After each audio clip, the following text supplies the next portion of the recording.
Ray Brown's Talking Birds. Made possible by the generous support of the Birdwatchers General Store, Orleans, Cape Cod.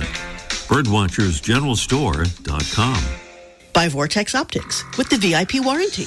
Their unlimited lifetime promise to keep you and your optic covered. Learn more at vortexoptics.com. And by Hog Island Audubon Camp. For full camp schedule, program details, and to register, visit hogisland.audubon.org. Good morning, afternoon, or evening. Welcome to our show number 1045. It's July, but not just plain July.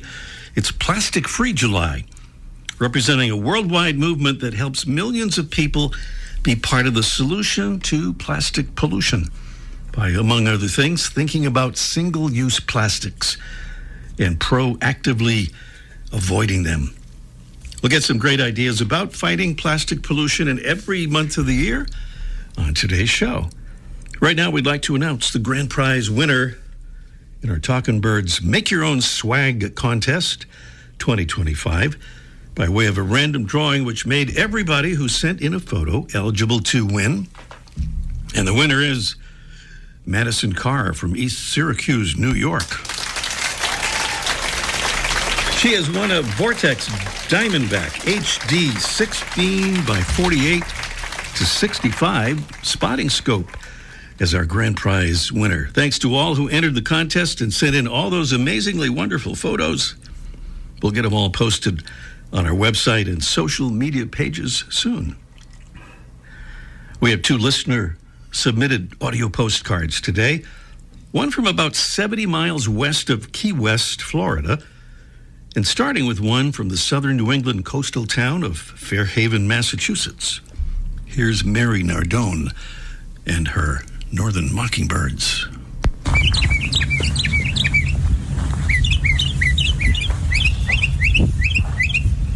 I'm at the beach, West Island, Fairhaven, Massachusetts, where the pair of mockingbirds live, near the parking lot. And this guy's sitting on the phone pole here that has the weather station on top of it, doing his usual. Seems to do a little bit of a car alarm, imitation, does a lot of seabirds. Maybe that's a waxwing, I'm not sure. But he sits on the same spot and does this repertoire. Thanks. Happy birding. Thank you, Mary. Now here's Jeff with Raphael trying to hear themselves think in the midst of some very loud birds way out in the Gulf of Mexico. Hey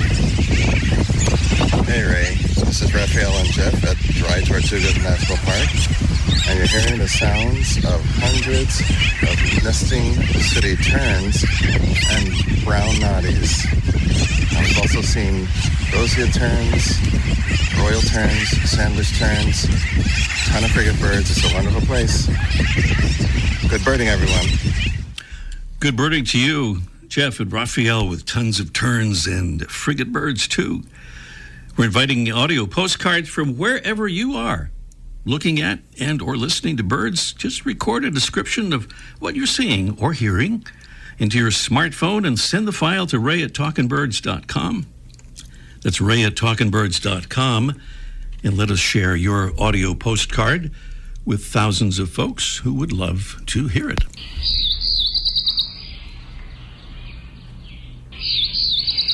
What we're hearing is, that's right, our mystery bird. The contest a little bit later, a little preview here. Our mystery bird is a small songbird. The male has sky blue upper parts, a white throat and belly, white flanks with black streaks, and 2 broad white wing bars. The female has pale blue-gray upper parts and a pale eyebrow. Our bird's preference for treetop perches and deciduous forests sometimes makes it hard to see. It nests and forages higher in the canopy than many of its cousins. Our bird breeds across a wide swath of the eastern U.S., roughly from New York west to Arkansas, and from Minnesota south to Tennessee, and it winters in northern and western South America. That's our mystery bird, and beautiful prizes await, including a big bag of our favorite coffee. Delicious, shade-grown, bird-friendly birds and beans coffee grown under the natural forest canopy in Central America to preserve wintering habitat for birds. And from Fresh Cut Paper, makers of beautiful life-size pop-up floral bouquets that are wilt-proof and crafted to last a lifetime, a certificate for 5 Fresh Cut bouquets. Many bird-themed bouquets among their selections, including that wonderful Hummingbird Oasis bouquet. I watched a little video of this the other day. It is so cool. You kind of reach into the bouquet and pull the hummingbird up, and it sort of floats above the bouquet, almost like a real hummingbird hovering over the flowers. It is so cool. That's our prize list for the Mystery Bird Contest, and we have a bonus prize if we get to that bonus question. Our Mystery Bird Contest coming up a little bit later.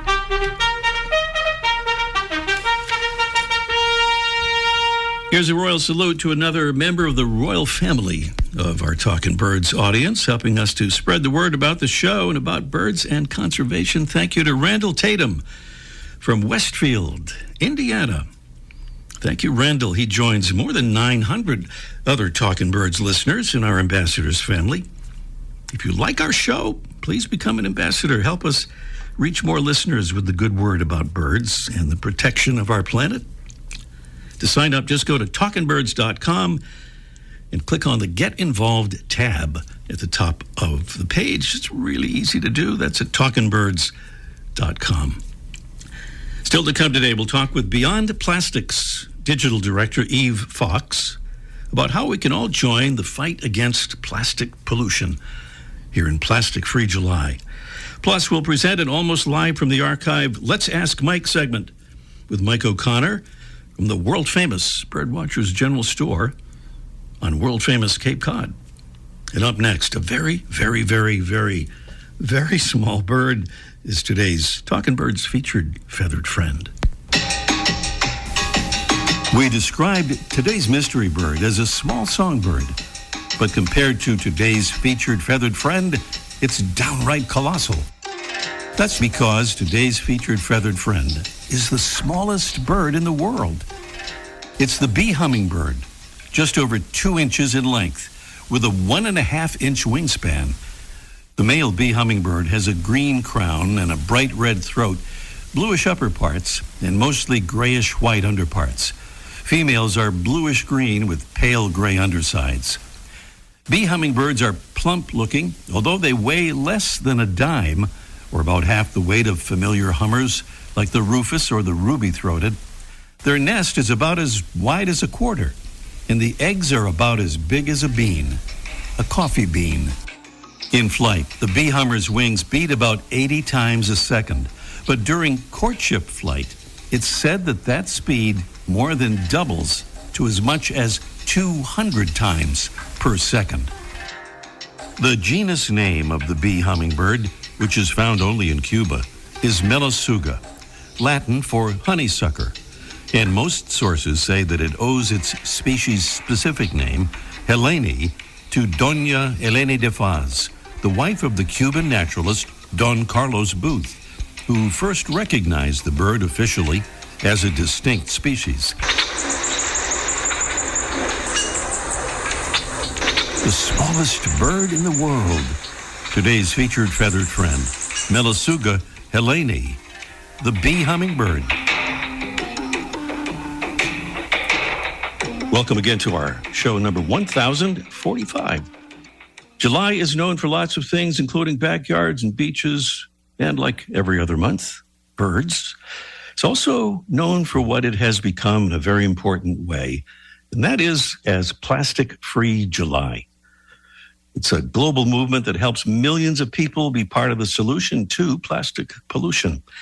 There's a lot we can all do to reduce the harm that plastic waste is causing to our planet and its inhabitants. Eve Fox from the great and highly effective advocacy group Beyond Plastics knows a lot about this. As one of the original 3 staff members that's been with the organization since it started in 2019, She's been a grassroots organizer, fundraiser, writer, editor, events manager, communications director, project manager, and more at Beyond Plastics. It is now their digital director, in charge of email and website, social media, and a whole lot more. And she joins us now to talk about Plastic Free July. Good morning, Eve. Good morning, Ray. Thanks so much for having me on. It's a pleasure. Welcome. I wonder, Eve, if you'd give us your take on just how big the plastic pollution problem is and why we should all care about it. How many hours do we have? Well, the short answer is that the plastic pollution problem is enormous. Plastic, which was developed and started to become used in the 1950s and 60s, has grown to infiltrate pretty much every aspect of our environment and our lives. So I'm sure I'm not telling anyone anything they don't know, but it's not only in our homes and on the shelves of grocery stores, retail stores. Plastic is also in our water, our air, our soil, our ocean, and in our bodies too. Well, Beyond Plastics has created a really useful tool for this special month. It's the Plastic Free July Action Calendar with 3 kinds of actions involved: personal, educational, and legislative, one for each day of the month. Eve, could you quickly give us an example of each of those elements? Sure. So just thinking about a personal example, one of the examples in the calendar is using a tiffin for leftovers. Thank you for explaining to me what a tiffin is, by the way. You can find that on the calendar. Okay, another one? Another one is, so if you are a coffee or a tea drinker, which I think covers probably most adults in this country, there are ways to plastic-proof your cuppa. And the reason that you would want to go to all that trouble is because a study that was published last winter found that tea bags release between 8 million and 1.2 billion microplastic and nanoplastic particles per millimeter of boiling water that they're dunked in. And the heat of that boiling water makes those plastic particles leach the chemicals that are in them at even higher rates than they normally would. So, and there are a lot of chemicals in plastics. I think very few people know that there are more than 16,000 chemicals used to make plastics, and many of them we know are hazardous to human health. So it's not something that you want to drink on a daily basis. So you can avoid it altogether by switching to loose leaf tea that you steep or brew in a ceramic or a glass or a metal infuser, rather than something that's made of plastic, or a tea bag that's made of plastic or includes plastic particles. So, and then you can do the same thing for coffee if you're a coffee drinker. So no more plastic pods. Exactly. I want to just get on to the class. Now, I took this class with Judith Enck. It's a wonderful class, a virtual class. Really want to recommend that. And folks, go to the website, which we'll give in a moment. Well, I'll give it right now. It's beyondplastics.org. Tell us about the Anti-Plastic Book Club, Eve, and about the book that will be coming out soon. Well, thanks so much for your kind words about Judith's class. It is a great option for anyone who's looking to learn more about this problem and what they can do to help address it. So it's not all gloom and doom. There's a lot of focus on solutions, which I think is important. And folks can find that on our homepage under events. So one very exciting thing that's happened at Beyond Plastics is, for the last couple of years, we have been writing a book. And it's coming out on December 2nd. It's being published by a great publishing company called The New Press. And the book is called The Problem with Plastic: How We Can Save Ourselves and Our Planet Before It's Too Late. And it's available for pre-order. If folks are interested in reserving a copy now, they can do that from The New Press, or you can also go to your local independent bookstore and ask them to order you a copy. It's great to shop locally and support your small independent businesses. So it's going to be very exciting. We're all thrilled to see it coming to fruition. Let's wrap up here, Eve, with day 31. We're jumping way ahead to celebrate a month of action, and that's particularly by joining the webinar on January 31st, 7 p.m., a free webinar, Excellent Alternatives to Plastic Packaging, which is a big problem. We know we only have a few seconds left, Eve, but maybe you could give us a really quick overview of that webinar. Sure, and it's July 31st, just to be clear, not January. Did I say? It's okay. Oh my God. Okay. I rarely know what year it is, so it's all good. So we'll be talking with business leaders from 3 amazing companies, Blue Land, Plain Products, and Useful, to hear about their business models, which are built on avoiding plastics and plastic packaging. I think this is a very inspiring topic for a webinar because there's this idea in people's minds that you can either have a profitable business or you can have a sustainable one. And these folks are proving that that is just not true. Their whole business model is built on avoiding plastics, and they're doing it. So Blue Land sells sustainable cleaning products. Plain Products sells a wonderful line of salon quality personal care products, and Useful is this really cool company that's starting to transform the university space by providing reusable stainless steel metal food containers to colleges and other places that have kind of a closed loop system. And they are both plastic free and profitable. So I think it's wonderful to just get a sense of how this works in our existing marketplace and see that it is very possible to make these shifts that will help reduce the production and use of plastics. Eve Fox is digital director for Beyond Plastics. Please visit the Beyond Plastics website to find that plastic-free July action calendar and to sign up for that important webinar on July 31st, that is, at 7 p.m. Eastern. The website is Beyond Plastics with an S, beyondplastics.org. Eve, thank you for your great work and for being with us. We'll look forward to that July 31st webinar and the new book. Thank you so much, Ray. Appreciate it. Take care. By the way, I didn't give Eve a chance to talk about a legislative action you can take. Day 23, schedule a constituent meeting with an elected official about skip the stuff or another single-use plastic policy. It's all there on the calendar. That plastic-free July action calendar website again is beyondplastics.org. Up next, it's our Mystery Bird contest in just 1 minute. The flutter of a tail feather, the flash of a wing bar in mid-flight. You don't always have a lot of time to identify a bird in nature, let alone to appreciate its beauty. But with Vortex Optics, you'll have the power to bring every wild moment closer. When you choose Vortex, you're choosing to have a partner in the field as passionate about nature as you are. Whether you're spotting old friends on the backyard feeder or packing for a once-in-a-lifetime trip to add a few species to your life list, Vortex offers a full range of optics and optics accessories for every birder and every budget. And whether the birds are taking you to another state or another country, you're always covered by the Vortex VIP warranty, an unlimited lifetime promise to keep you and your optic covered.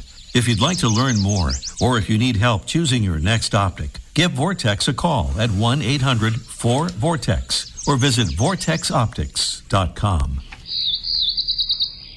Our mystery bird. It's a beautiful bird.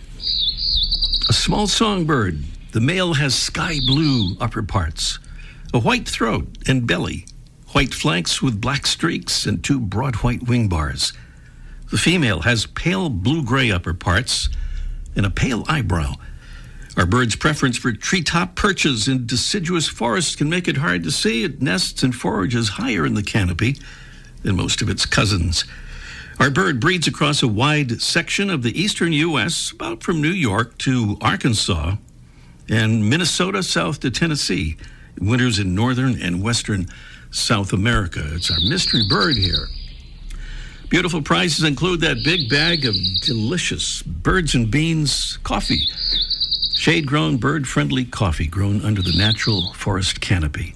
And from fresh-cut paper, 5 of those beautiful pop-up floral bouquets, wilt-proof and crafted to last a lifetime. By the way, Fresh Cut also plants a tree for every bouquet sold. That's pretty nice, and that's our Mystery Bird contest. Please call us right now, if you can, because we will run out of time very easily here if you don't give us a call as soon as possible. So please do that. Here's the number, 781-837-4900. And here it is again, 781-837-4900. Coming up next, almost live from the archive, Let's Ask Mike in just 1 minute.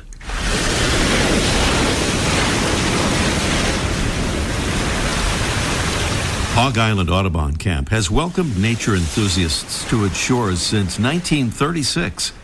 It's a program of the Seabird Institute, and the island hosts 5-night sessions for adults, teens, and families taught by the world's leading naturalists, ornithologists, and artists.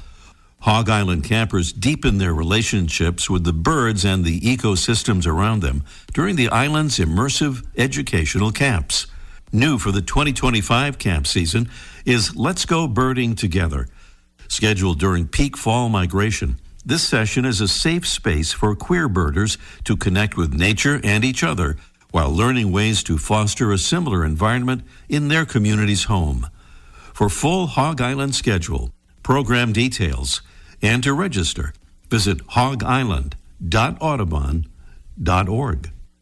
Down to Cape Cod and Mike O'Connor at the Birdwatchers General Store for this morning's edition of Let's Ask Mike. And this is something that Mike just hates to talk about, I think. This is involving possibly taking down bird feeders. Can that be right? Good morning, Mike. Yeah, it's depressing, isn't it? You could almost not speak there. I could tell you were just... Oh, my God. My kids won't be going to college now. Well, we got a note from Kim.